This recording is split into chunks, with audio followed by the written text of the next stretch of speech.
میرا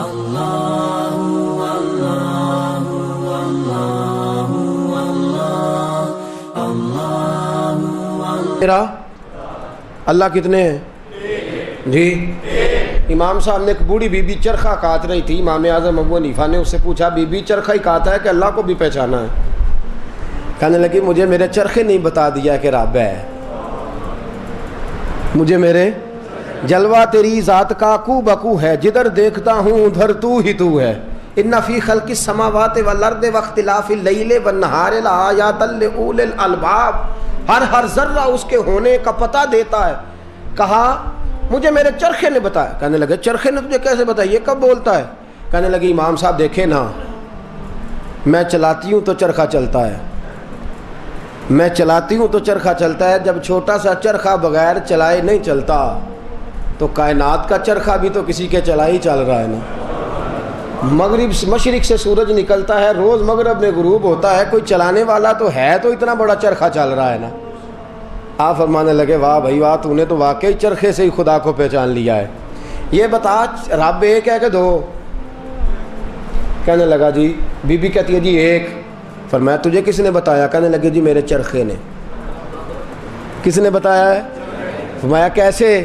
کہنے لگی حضرت جی دیکھیں نا، میں ایک چلا رہی ہوں تو صحیح چل رہا ہے، میں اپنے حساب سے تانا بھی لگاتی ہوں چرخہ بھی، اب میں ایک چلاتی ہوں تو صحیح چل رہا ہے، دو ہوتی اگر ایک سمت اتفاق سے بھی چلاتی تو اتنی تیز چلنے لگتا کہ تانا ٹوٹ جاتا، اور اگر ہم دو بیویوں کی لڑائی ہو جاتی، ایک کہتی یوں گھمانا ہے دوسری کہتی یوں گھمانا ہے، تو تانا پھر بھی ایک چلا رہی ہے تو صحیح چل رہا ہے اور صحیح سمت چل رہا ہے، خدا بھی ایک ہے۔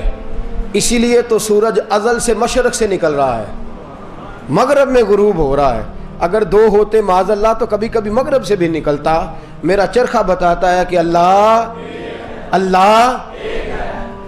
جب خدا ایک ہے تو پھر ہمیں دیکھ بھی رہا ہے، اس وقت دیکھ رہا ہے ہمیں کہ نہیں؟ جڑے بندے نہیں بولتے انہوں کا کی خیال ہے؟ نہیں ساننے یا تو تسی اختلاف کرو نہ سانو کو دلیل دیو، اسی سجدہ صاحب کر لئیے۔ دسو بتائیں اللہ دیکھ رہا ہے کہ نہیں؟ مسجد میں دیکھتا ہے تو گھر میں، کچہری میں، جب جھوٹی گواہی دیتے ہیں اس وقت، جب چور کے پیچھے اپنے مکان کی رجسٹری لے کے جاتے ہیں اس وقت، جی ناراض ہو گئے آپ؟ پکا پتہ ہوتا ہے ہمیں بندہ مجرم ہے، پر اپنی رجسٹری ذاتی مکان کی لے کے جاتے ہیں گواہی دینے چور کے پیچھے، پتہ نہیں چور ہے لیکن ہم جا رہے ہیں اس کے پیچھے۔ خدا ہر جگہ دیکھیں نا، ہم نے پتہ کیا کیا؟ مسلمانوں نے غلطی کی ہے، ہم نے پنڈتوں جوگیوں راہبوں کی طرح دین کو قید کر دیا مسجد کے اندر۔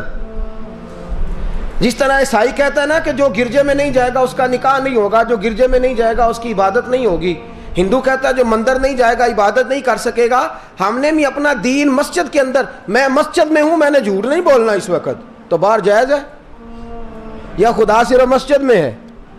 اللہ ہر جگہ ہے اور اللہ ہر جگہ دیکھ بھی رہا ہے، ہر جگہ ہے اور ہر جگہ تصور جمع کہ میرا رب مجھے، میرے حضرت صاحب فرمایا کرتے ہیں نیک وہ نہیں ہوتا جس کی جلوت پاک ہو، جو محفل میں اچھا ہو وہ نیک نہیں ہوتا، فرماتے ہیں نیک وہ ہوتا ہے جس کی تنہائی پاک ہوتی ہے، جو اکیلے میں اللہ سے ڈرتا ہے، جس کی تنہائی پاکیزہ ہوتی ہے نا، جو گھر کے اندر چار دیواری کے اندر جو متقی ہوتا ہے، پرہیزگار ہوتا ہے، خدا سے ڈرتا ہے، وہ اصل میں نیک ہے۔ اور آپ فرمایا کرتے ہیں پیار اس کو نہیں جو تیرے منہ پہ تیری تعریف کرے، پیار اس کو ہے جو تیرے پیچھے تیری تعریف کرے۔ جو تیرے منہ پہ تعریف کر رہا ہے وہ تو خوش آمدی ہے، جو پیچھے تعریف کر رہا ہے اس کو اصل پیار ہے تجھ سے۔ یاد رکھیے گا جی ساتھیو، اللہ دیکھ